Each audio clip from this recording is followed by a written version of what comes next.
Hey now, welcome to week 14. In this assignment, we're going to be talking about incorporating art into teaching a subject or using art to teach the subject. And what I want to do today is just show you some different techniques that you can use to create this monoprint and how you can incorporate it into teaching your assignment. And of course, your assignment will be to create your own and come up with a lesson plan that uses art either to teach the subject or incorporating art into learning the subject.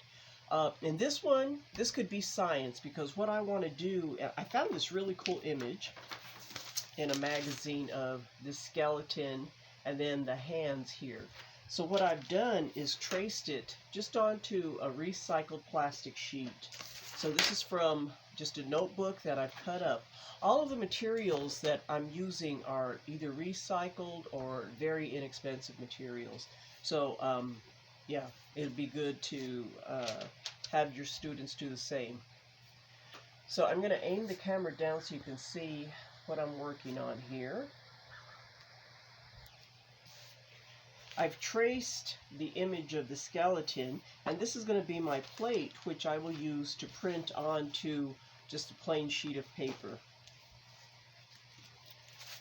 I've also put some pieces of tape on here, masking tape, and this is just to show a resist method of printing. I'm just using paints, regular paints like from Hobby Lobby, Dollar Store, Michaels. And these I will use for painting onto my plate, which will then be printed on the paper. Also, my stamps, which are just made from some throwaway styrofoam and an old flip-flop. And with these, you can just paint the surface of them. We all know stamps. We've done this when we were children, but it's such a great way of teaching a subject because it really keeps the kids engaged.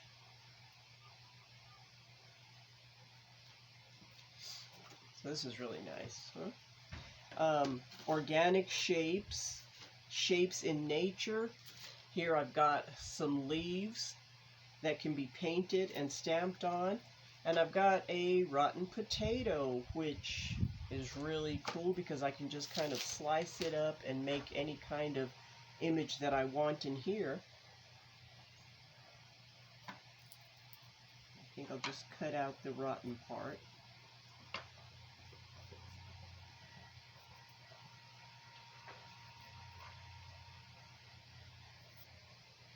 Well,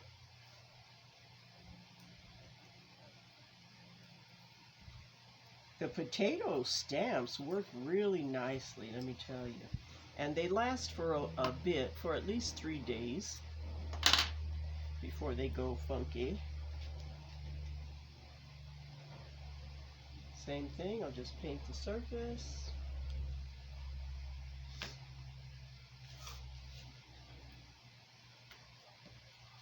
And that's kind of funky. So if you want to create some type of motif, this is a nice way to do it.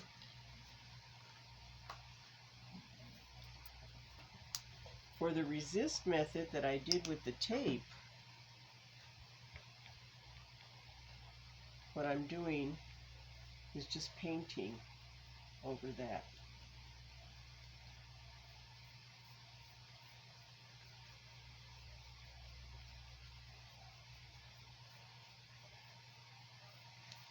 Now the purpose of doing this is to teach what resist is, to teach texture,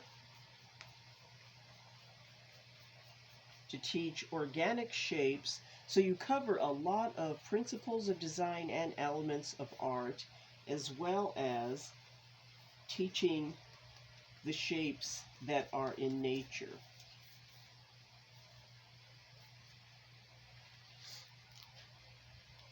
So with this, you can either let it dry off a bit or just kind of pull your tape right off. The paper that I'm using is watercolor paper, and I chose that because it's a nice heavy paper. And if I want to get really wet with my medium, it really holds up nicely.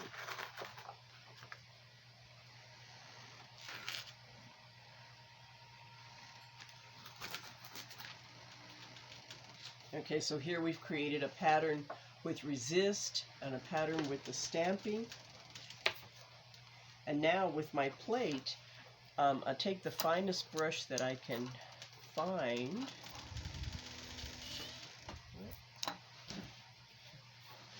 Find that brush.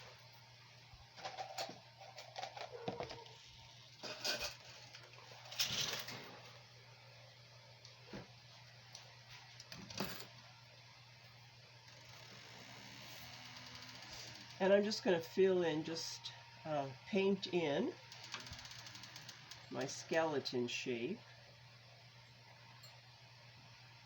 Now with the monoprint and painting like this, you are not going to get an exact in the lines kind of image. It's going to be very loose.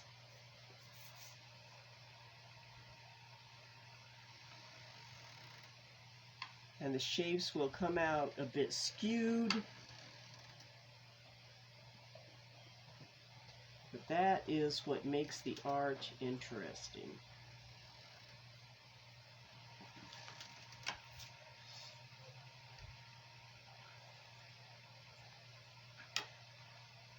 When working like this, you have to do it somewhat quickly because the acrylic paint that I'm using dries fast.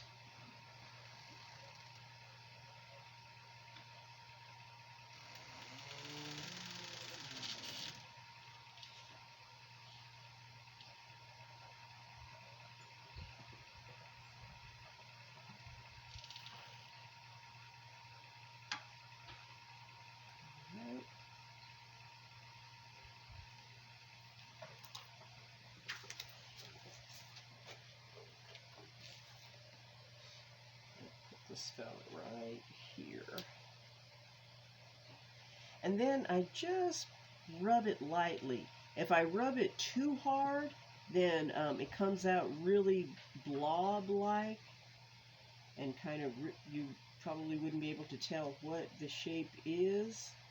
So you want to just rub it lightly, lift up the corner, and then just check it. Ooh, that is coming out nicely. I dig that.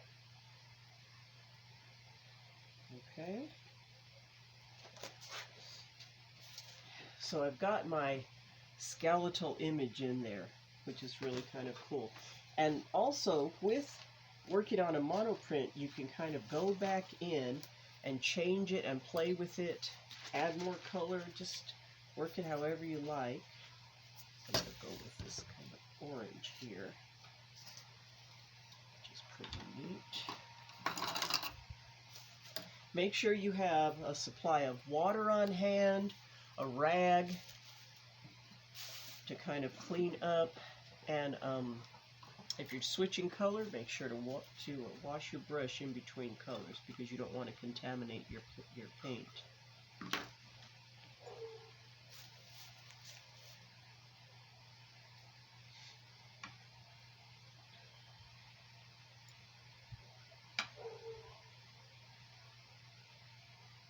Without even realizing it, I got those Halloween colors going on, huh?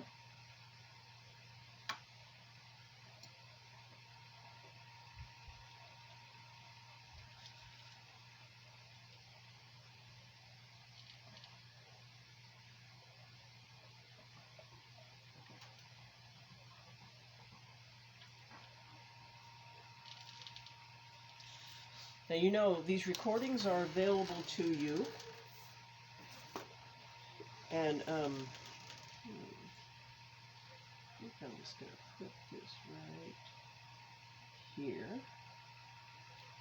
So, you can go back and look at it again and again if you are confused about anything. But it's really nice just to be able to play with these images. So you see I've got the skeleton going on here. Now,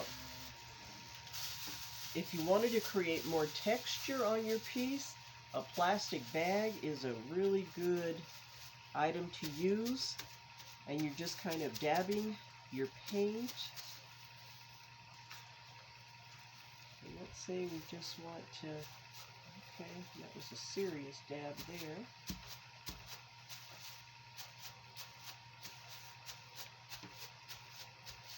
Just to give it some interesting texture. Yep.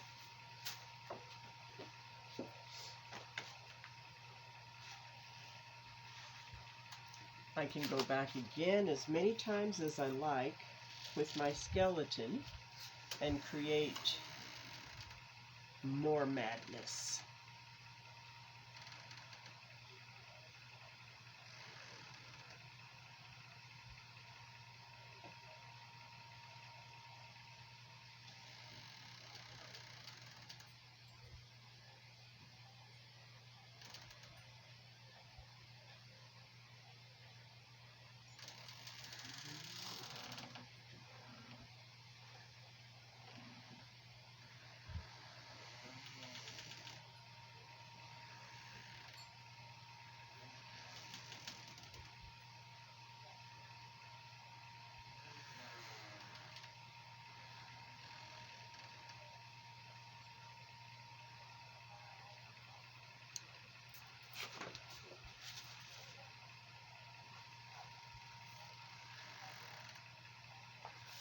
Now what I'm doing is placing it on top of the other image, and it will probably misregister, which means that it won't be lined up.